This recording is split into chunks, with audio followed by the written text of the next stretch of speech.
birthday batian. Now na!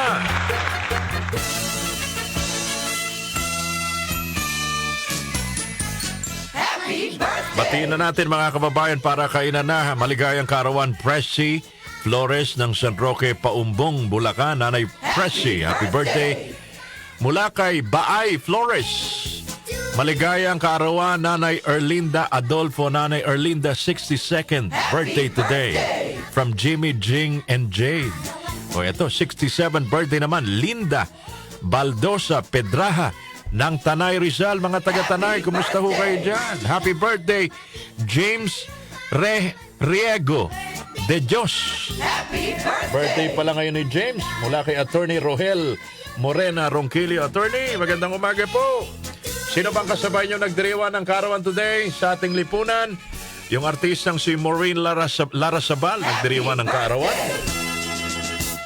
Magaling din na basketball player Joey Loizaga. Happy birthday! Hinebra. Maligayang karawan sa mahusay pong actor, comedian Mel Martinez. Happy birthday, Mel. Birthday! Galing din na basketballista Jason Webb. Happy birthday, Jason. Sino pa ba nagdiriwan ng karawan today, mga kababayan? Ito, balikan natin ang kasaysayan today in Filipino history. September 23, 1904, Dr.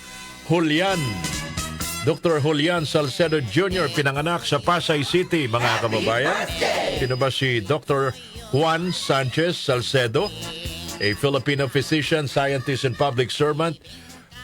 Whose groundbreaking work in nutrition and public health transformed the lives of countless Filipinos, recognized as the first national scientist of the Philippines in 1987. Nakatulong ho, mga kababayan, para ma-eradicate ang sakit na beriberi.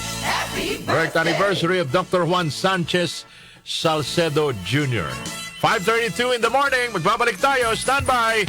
Headlines ng mga natitira pang dyaryo gaya ng Manila Standard at marami pang iba. Standby, mga kababayan. Marami pa tayong balita sa aming pagbabalik. Happy birthday din, Bruce Springsteen, the boss. Happy birthday! 75 years old today, ang magaling hong rock and roll singer. Julio Iglesias, 81 years old today. Julio, happy birthday! And Ray Charles, birth anniversary ni Ray Charles, 1930 pinanganak, the godfather of soul music. Sila ho, mga kababayan, ang mga nagdiriwan ng kaarawan.